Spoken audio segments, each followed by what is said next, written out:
So far we've been working on pre-planned attacks, warm-up attacks, basic fencing moves before we start going into partially planned attacks and more modern fencing actions. The last lesson, lesson 2, described how to launch a pre-planned action given certain cues. And we emphasized that it's important to be crushing the distance as you come forward. That is, the attacker must be going forward faster than the defender is going backwards so that the distance is compressing during the action. If you want to hit, you have to do that. If the distance is opening, you're not going to catch them.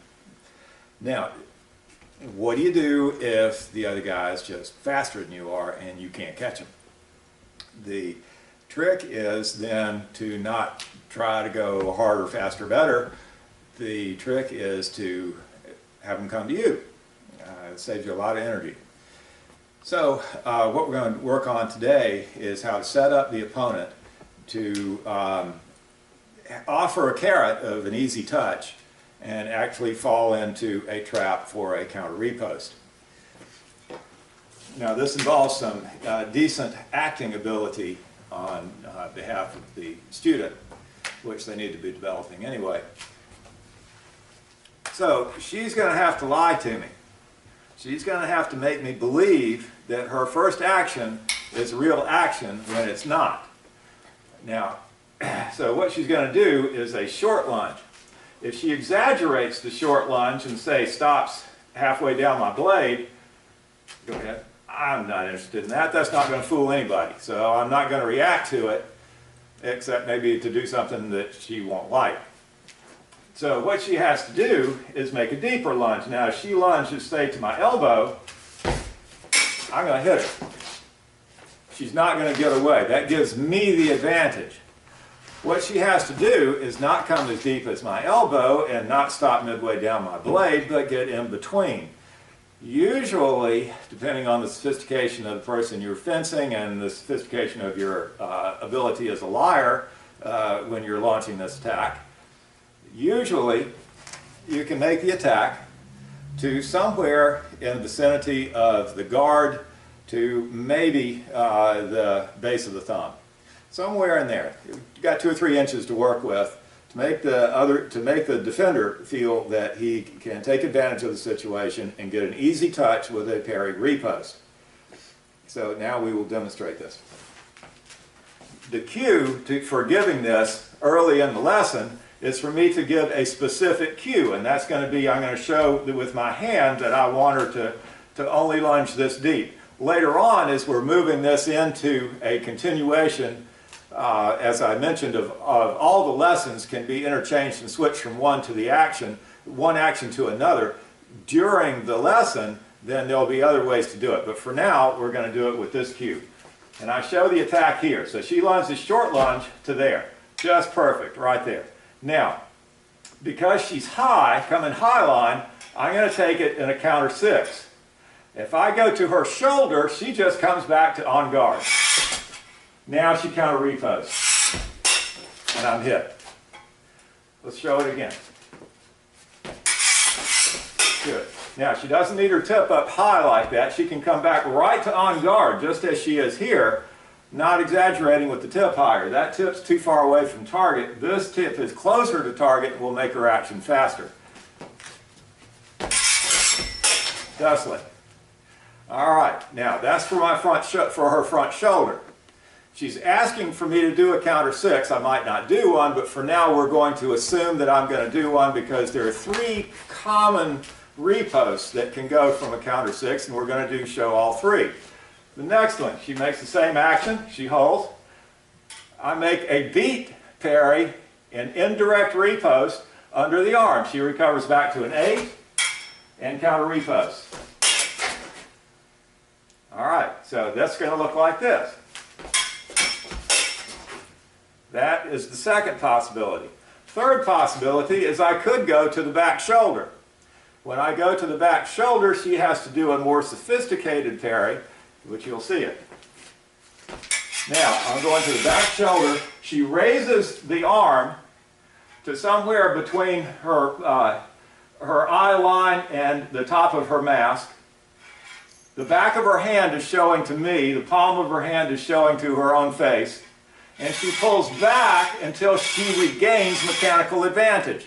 Here I have mechanical advantage. Here she has mechanical advantage. Once she feels that she has gained the advantage, she flips my blade off, redirects the tip first, and then brings the hand to hit. Flips the blade, redirects the tip, and then goes. It's real important that she redirect the tip first before she comes back to hit. You'll see why later on. Good. Good. Now, she also doesn't bring the hand across her face. She keeps the hand over here. If I'm doing a trick on her, if I, for instance, have scouted her already and know that she likes to do this, and I think I'm going to disengage, now I have to go through Mississippi and back to do a disengage, giving her plenty of time to recover and do a second parry. So she has to keep her hand on the right-hand side. She's a right-handed fencer. She keeps the hand on the right-hand side of her head. Good. All right. Now, one more time and just hold the parry. Yeah, right here. This is ideal, right here. All the way over to this side, because now I've got a long way to go if I'm going to try to get around it. Okay. Now, the trick is that I might not do that. I might do a parry 4. If I do a parry 4, we don't want to set up a parry 4 exchange. Most fencers are trained after they do a parry 4 to do an indirect repost. It's going to be a trick on her to pick it up. It's easier for her to do something that just stops my actions.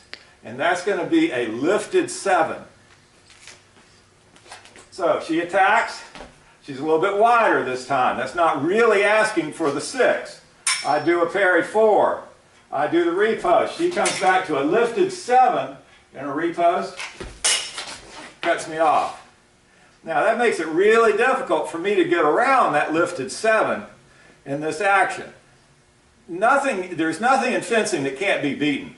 What you do is you try to do the best probability you can and require your opponent to be at the highest level possible that you can, highest skill level, so that he can defeat your actions. That action, it takes a lot of skill from me to defeat, or more than others. It's also very quick, very direct on the counter repost. Thusly. All right. Now, because she's making this in a high line, there are possibly other parries that I could do, but those are really going to be the main parries you're going to see. I'm either going to do a counter 6 or I'm going to do a 4. All right. Now, the thing is, this is where it gets interesting, is she doesn't know for sure which of those I'm going to do. So she has to train to pick it up. And she and I haven't done this for years, so you're going to see what it's really like to train to do this. And the number one thing she has to do is not think, just feel.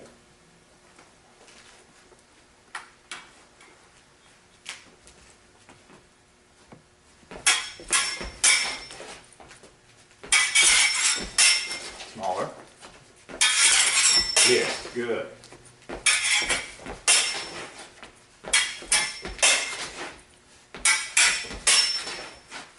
All right. That was all of them. She didn't know which ones what repost I was going to do. She just threw the blade out there and let me choose and go get it. Now, the best way to learn this is after she understands all the motions that she's supposed to make, all the technical aspects of the parries, and she can perform each one correctly. Having her learn the choice of it is best done blindfolded. She would actually wear a blindfold while she's doing this and do the action without being able to see it all. So it all comes down to her fingers.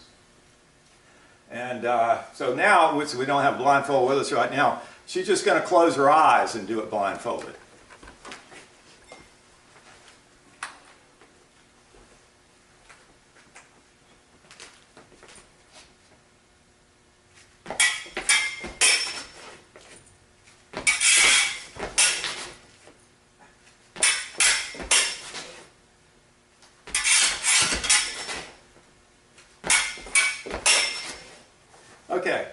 So you can see it's not necessary to see when you're doing this. In fact, relying on your eyes is probably going to be counterproductive. It's going to slow you down.